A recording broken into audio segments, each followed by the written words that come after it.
여러분, 히브리서를 보시면서 예수님이 천사들보다 낫고 모세보다 이대하고 어떤 인간과 비교할 수 없는 예수님의 우월성, 탁월성, 이대하심, 또 요 이야기를 앞부분에서 언급을 했습니다. 그리고 4장 마지막 부분에 보면 조금은 우리가 좀 두려워할 수 있는 그런 말씀이 등장을 하긴 하는데요. 11절 말씀, 4장 11절 한번 보실래요?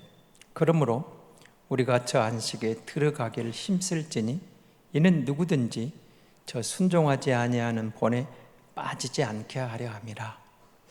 구원받은 성도들이 믿음의 행진을 하는데 저 안식에 들어가지 못할 그 본에 빠지는 저들에게 그러지 않도록 조심하라. 이런 것들, 예수 믿어 구원받은 우리에게 구원에 들어가길 힘쓰라 하는 이런 좀 난해 구절이 등장하긴 하는데요, 그 부분을 이야기하면서 오늘 14절이 이렇게 시작을 합니다. 그러므로, 이렇게 나면 그러므로.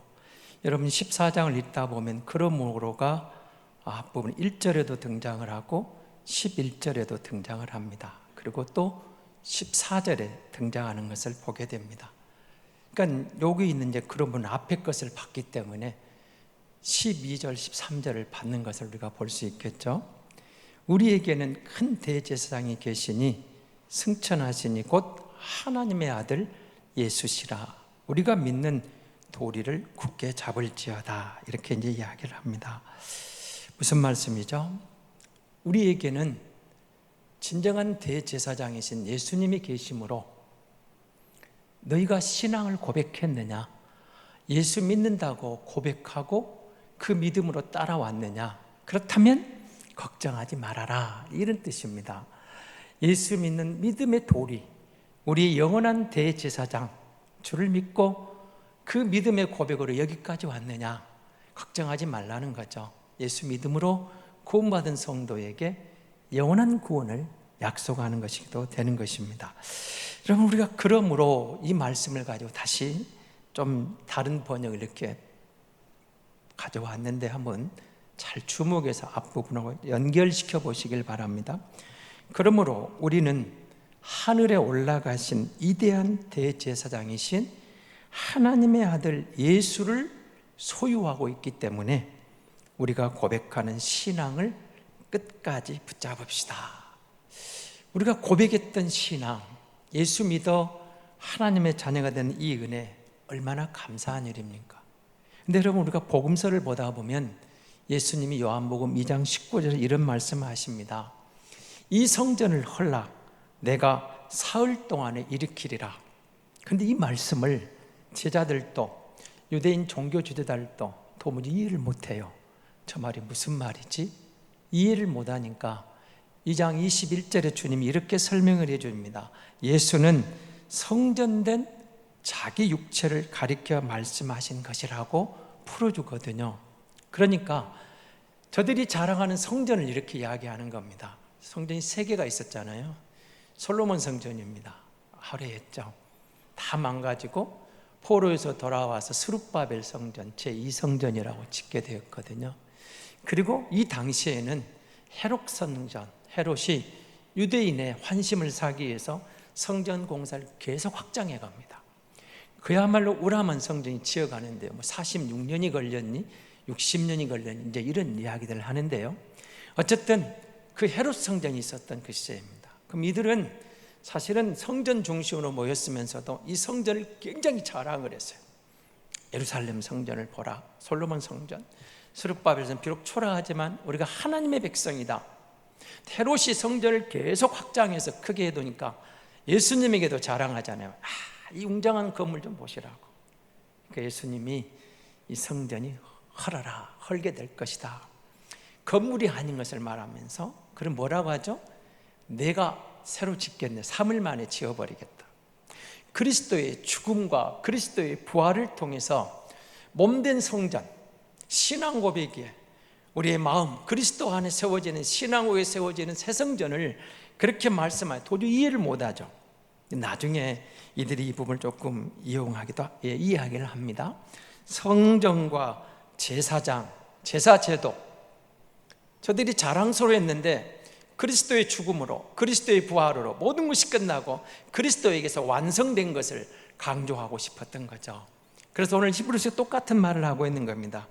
예수 그리스도가 곧 성전이고, 그가 자기 자신을 통해서 자신을 온전히 드림으로 세워지는 새 성전, 그리스도가 머리 되시고, 그를 고백하고 그를 믿고 그 신앙 고백에 세워진 모든 성도들이 지체가 되어져서 새로운 성전을 짓게 될 것이다.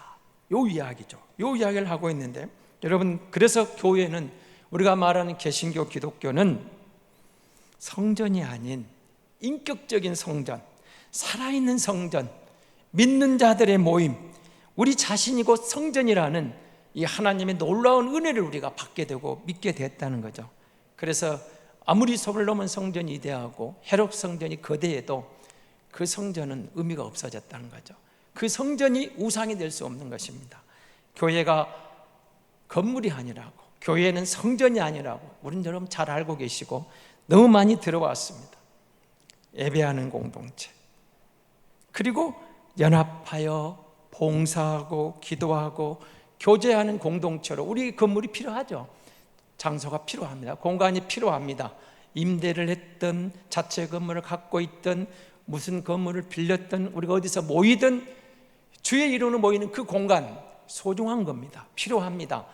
그 공간이 하나님 앞에 예배하는 곳이기 때문에 함께 모여서 깨끗하게 보존하고 거룩하게 구별해서 하나님을 예배하고 하나님의 뜻을 이루어가고 순종하는 구심점이 되는 것, 이것을 우리가 벗어나서는 안 되죠. 그러나 그리스도가 말씀하시는 성전의 개념을 잘 우리가 유의하고 유념해 봐야 될 대목이 있는 거죠. 쓸데없다가 아니라는 것입니다. 너무 아무렇게나 사용하고 어떻게 된다, 그건 오버하는 겁니다. 구약 성전 개념이 아니어도 주의 이름으로 모여서 예배하기 때문에 소중한 겁니다. 그리고 거기서 다시 우리가 그리스도에게 순종하는 마음으로 흩어져서 그 말씀으로 나아가기 때문에 그런 모임이 필요한 거죠. 하나님의 자녀들이 함께 모여 하나님을 예배하는 공간. 그리고 우리가 교회에 오면은 뭘 생각합니까? 내가 누군가란 정체성을 확인하게 돼요. 누가 뭐라 해도 내가 예수를 주로 고백하고 있는가, 자신에게 물어보는 겁니다. 나는 진짜 예수 믿는 사람인가?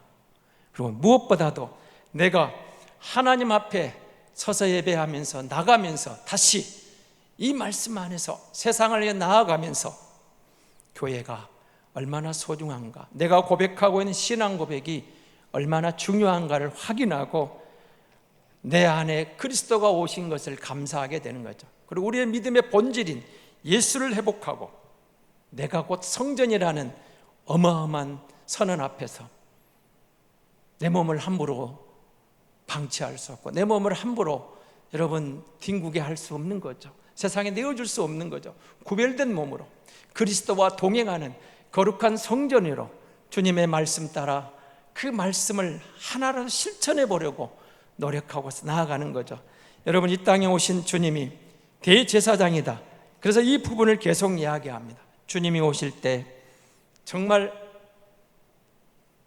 많은 시련과 고난을 당하시는데, 우리가 흔히 말하는 예수 그리스도의 십자가만을 우리가 고난으로 묵상하려고 하는데요, 저 십자가의 고난이, 달리심이, 마지막 피 한 방울 쏟으신 것은 고난이었고 아픔이었습니다. 맞습니다. 그런데 아주 중요한 것을 우리가 또 기억해야 됩니다.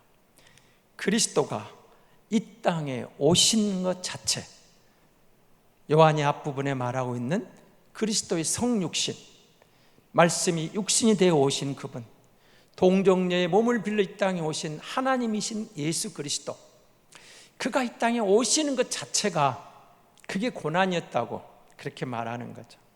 그게 무슨 말이냐면 하늘의 영광, 하늘의 보좌, 하늘의 하나님 모든 것을 버리고 피조물로 오신 것이 고난이다.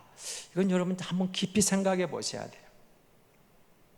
제가 이런 비유를 드리면은 여러분이 어떻게 생각하실지 모르겠는데요, 혹시 집에서 반려동물을 기르는 분들이 많거든요. 요즘은 개를 너무 사랑하는 것도 문제가 있습니다만 어쨌든 그 반려동물 기르는 건 좋습니다. 좋은데 그리스도께서 육신이 되어 우리 가운데 오신 것은, 여러분 내일 아침에 일어나 보니까 여러분의 기르는 강아지가 되어버린 것입니다. 여러분이. 그럼 괜찮으시겠습니까? 내가 내일 아침에 깨어나 보니까 강아지가 돼 있어요. 사람이 개가 되는 것은 상당히 자기 자신이 낮아지는 거죠. 비하되는 거죠.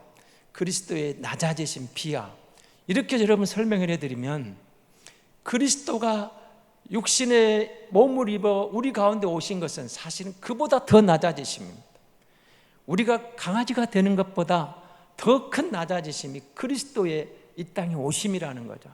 그러니까 십자가의 고난은만이 아니고 주님이 이 땅에 오신 그 자체가 고난이었다는 사실을 지금 말하고 싶은 거예요. 그가 오셔서 시험을 받으시고 고난을 받으시고, 죄가 없으신 그분이, 하늘의 권세를 가지신 창조주 하나님이, 시간과 공간을 초월해 계시는 그 하나님이 이 땅에 오심으로 피조물이 되심으로 시간과 공간의 제약을 받는 그 안에 들어오신 것 자체가 고난이었고 아픔이었다는 거죠. 그런데 이 땅에 오셨는데 오신 그분에 대해서 어떤 대우를 했습니까? 그가 자기 땅에 오매 자기 백성 영접하지를 않아요. 오히려 조롱합니다. 비웃습니다. 멸시합니다. 천대합니다.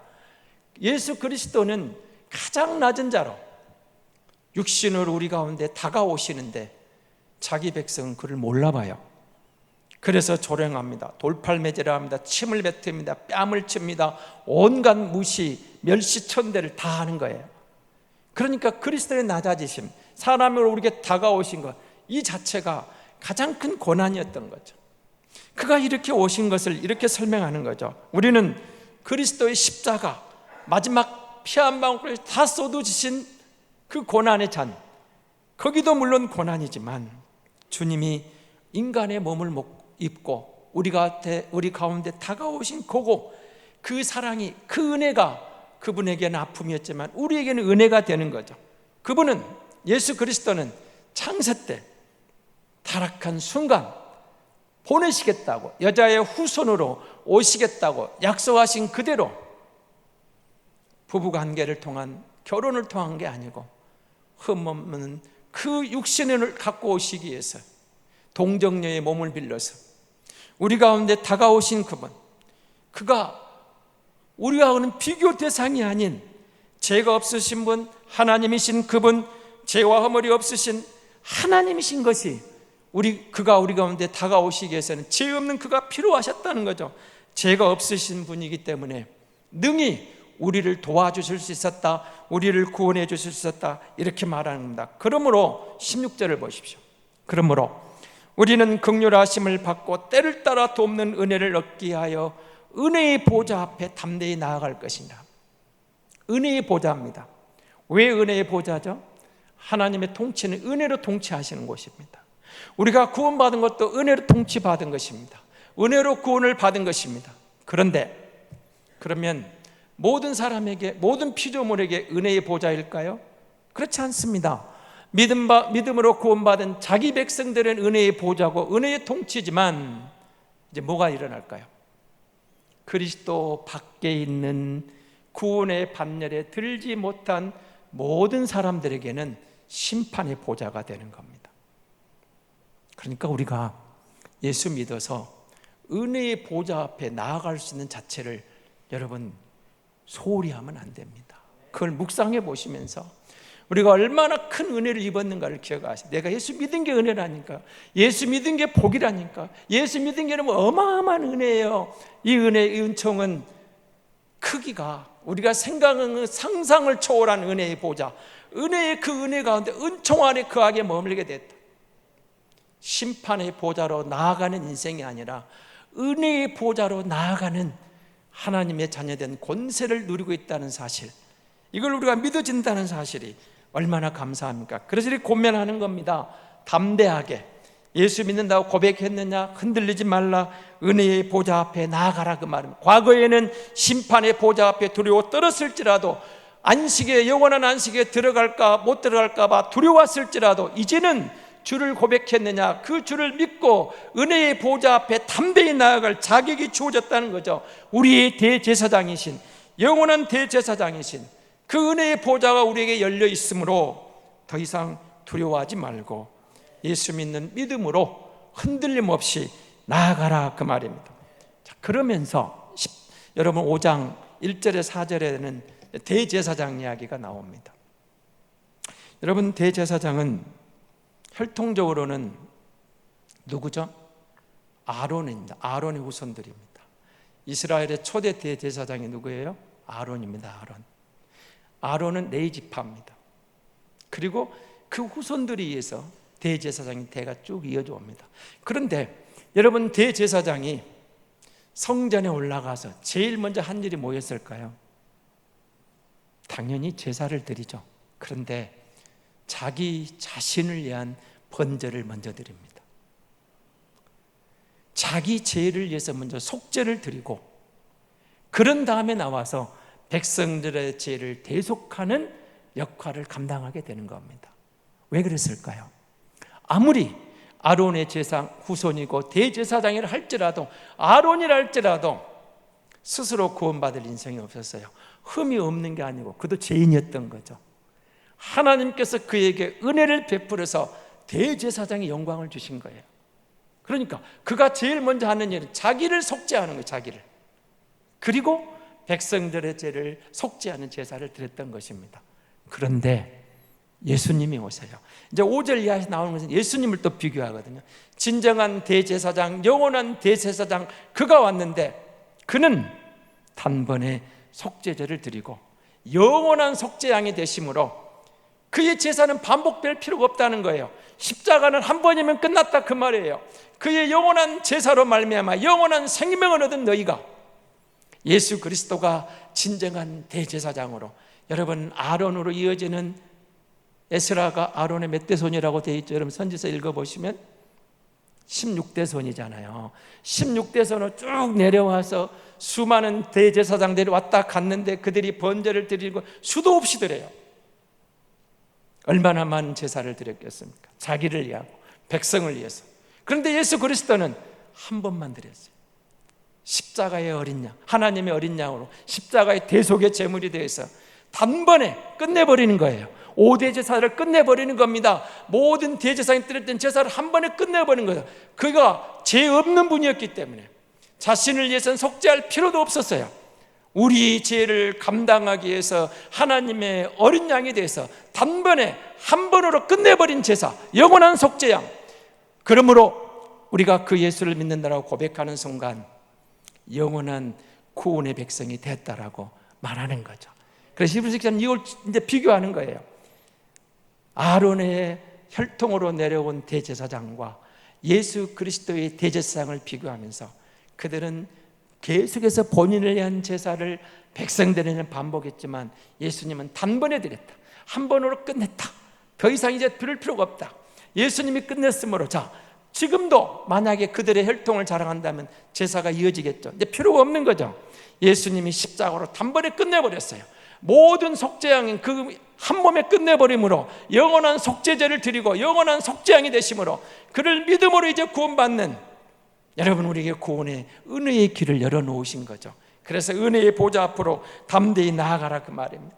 다시는 자기를, 예수 그리스도가 죄가 없는 분이었기 때문에 한 번에 모든 것을, 온 인류의 죄를, 우주적인 모든 죄를 속죄하고 주님 앞에, 우리 하나님 앞에 나아갈 수 있는 은혜의 길을 열어놨다 그 말입니다.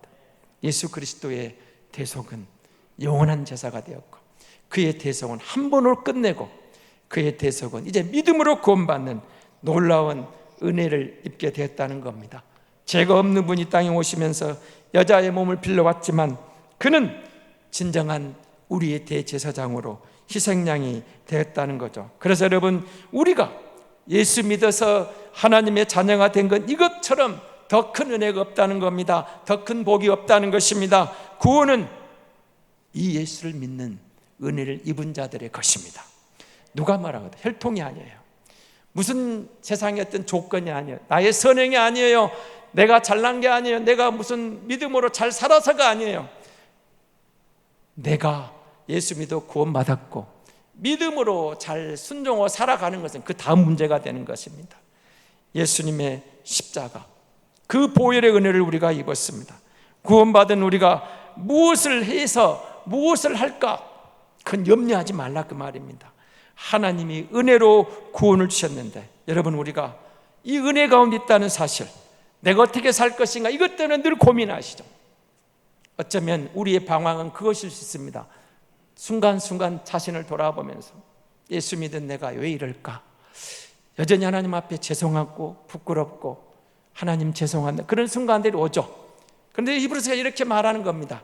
그거는 예수님께서 죽으심으로, 그를 믿음으로 너는 죽었던 자 이제 산 자가 되었으니까 이제는 그런 걱정하지 말고 구원의 확신을 갖고 단번에 하나님의 속죄양이 되신 예수를 믿음으로 하나님의 부르심을 받은 예수 그리스도의 보혈의 공로를 입은 그 은혜의 백성을 잊지 말라 그 말입니다. 이제는 예수 그리스도가 대제사장이 되셨다는 거죠. 여러분, 아론의 후손도 그때 이어지는 대제사장도 아무나 하는 게 아니잖아요. 레위지파여야 돼요. 아론의 후손이어야 돼요. 그런 조건이 있었죠. 그런데 오늘 본문은 이 부분을 이렇게 말합니다. 5절을 한번 보십시오. 5장 5절입니다.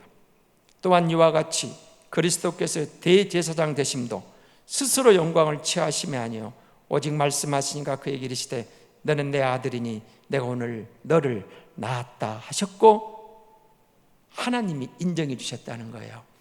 그가 스스로 와서 성취한 게 아니고 성부 하나님이 그를 보내셔서 하나님이 그를 인정해 주심으로 아론의 후손이어야 되고 레위지파여야 되고 그들에게서 이어졌던 그 영광의 대제사장의 직분이 이어진 것처럼 온 인류의 영원한 대제사장 예수도 스스로 성취한 게 아니고 하나님이 보내시고 하나님이 계획하신 것을 성자 예수가 순종해서 이루셨다는 것을 말하고 있는 거죠. 그가 오심으로 여러분 우리에게 이 놀라운 은혜가 주어졌습니다. 멜기세덱의 반차를 따라 육신의 혈통이 아니라는 거죠. 하나님의 대제사장인 멜기세덱, 이 부분 또 뒤에 가서 설명을 하겠습니다. 여러분 복음서를 읽다 보시면 예수님이 순간순간 이렇게 기도하는 것을 봅니다. 아버지의 뜻을 이루기를 원합니다. 그래서 7절은 우리에게 이렇게 설명을 합니다. 그는 육체에 계실 때 자기를 죽음에서 능히 구원하실 이에게 심한 통곡과 눈물로 간구와 소원을 올렸고 그의 경건하심으로 말미암아 들으심을 얻었느니라. 예수님은 한적한 곳에 가서 기도하세요. 늘 기도하시면서 이렇게 말합니다. 연약한 육신을 입고 계신 인간 예수는 우리와 똑같이 고난을 당하시고 우리를 위하여 기도해 주신 겁니다. 인성으로 갖고 계신 그가 인성 속에서 우리를 위하여 똑같이 고난을 받으시고, 죄가 없으시지만 세상에 오신 자체가 고통이었지만 하나님 아버지 앞에 육신을 입고 와서 늘 기도하면서 그 사명을 감당해 주셨던 것이죠. 그리고 예수 그리스도가 감당해야 될 때 죄와 사망의 죄주, 그것을 우리가 지은 우리의 죄 때문에, 온 인류의 죄 때문에 마땅히 고난받아야 될 우리의 죄를 그가 감당해 주셨는데, 그러므로 사실은 그리스도의 고난과 우리의 고난은 비교 대상이 아닙니다. 우리는 각자의 죄에 대해서 고민하고 방황하고 그리스도를 믿어요. 그 죄에 대해서 자유를 누립니다. 그러나 주님이 받으신 고난은 온 우주적인 모든 저주의 무게를 한 번에 감당해야 되는 고통스러운 순간이었던 것이죠. 그러나 그가 그 짐을 감당함으로 우리에게 구원이 왔습니다. 구원은 예수 그리스도의 눈물과 고난과 고통으로 우리에게 왔습니다. 오늘 이 은혜의 자리에서 여러분 우리가 나그네 인생길을 지나면서 늘 기억해야 됩니다. 힘들 때마다, 지칠 때마다 우리의 신앙의 본질은 예수 그리스도, 그리고 그때마다 예수 그리스도 위에 나를 세워보십시오. 예수 그리스도에 나를 들어가게 해보십시오. 너무 우리가 자주 듣고, 너무 우리가 이런 그리스도 안에, 내가 그리스도 안에, 그리스도가 내 안에, 주님 안에 믿음을 세우라고, 은혜의 보좌 앞에 나아가라, 너무 많이 들어버렸어요. 타성에 적기 쉬운 말입니다. 그러나 기억하십시오. 그것이 은혜입니다. 시대가 가면 갈수록 우리에게 많은 정보들이, 잘못된 정보들이 우리를 유혹합니다. 우리를 미혹합니다. 우리에게 주신 그 놀라운 구원과 사랑과 은혜의 크기를 비하하려고 합니다. 작아지게 만들어버립니다. 그리고 우리 자신을 볼 때마다 하나님의 자녀로서 내가 실망스러울 때 또 우리는 그 은혜마저도 작아지게 만들어버립니다. 그런데 주님을 다시 바라보십시오. 은혜의 보좌 앞에 나아가십시오. 우리의 영안이 열려서 이 은혜의 크기가 얼마나 큰지를 보게 되는 순간, 그 역사가 저와 여러분에게 충만히 임하시고, 그 은혜로 말미암아 우리는 세상의 어떤 유혹 속에서도, 어떤 시련 속에서도 믿음을 지킬 충분한 근거가 되고 이유가 될 줄로 믿습니다. 예수 그리스도, 죄 없는 그가 우리를 위하여 고난을 당하셨습니다. 단번에 속죄양이 되셨습니다. 내가 믿어졌습니다. 구원의 백성이 되었습니다. 하나님의 자녀가 되었습니다. 흔들릴까 두려워하지 말고, 우리에게는 심판의 보좌가 아니고 은혜의 보좌가 기다리고 있습니다. 날마다 이 은혜 안에 거하고 이 은혜를 묵상하면 우리의 삶 속에서 주님이 승리하신 것처럼 우리도 넉넉히 승리하게 될 줄로 믿습니다.